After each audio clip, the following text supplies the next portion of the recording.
società riluttante a sviluppare e a proteggere i bambini. Questo è anche un altro libro importante che vi invito a leggere, perché questo è un medico, l'epidemiologo americano, la Deborah Davis,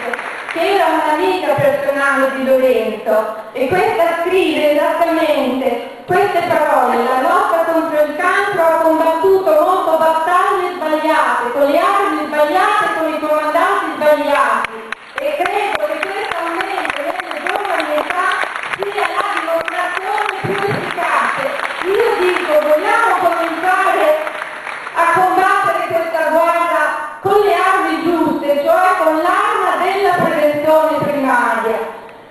Saltiamo le prossime due, voglio andare al sodo. Il problema cruciale è quello dell'incenerimento di scarica, avete bene visto, credo chiaro questa cosa, e io termino perché diciamo nei 12 punti mi piacerebbe fare una lista comune virtuoso, istruzione per l'uso, e ne possiamo aggiungere con la vostra fantasia, con il vostro ingegno, con la vostra voglia di cambiare questo mondo, perché se Tomasi ci dice le generazioni a venire non ci perdoneranno, io dico che voglio e faccio di tutto, anche se ho aperto gli occhi solo da poco tempo, io voglio che le generazioni a venire ci ringrazino. E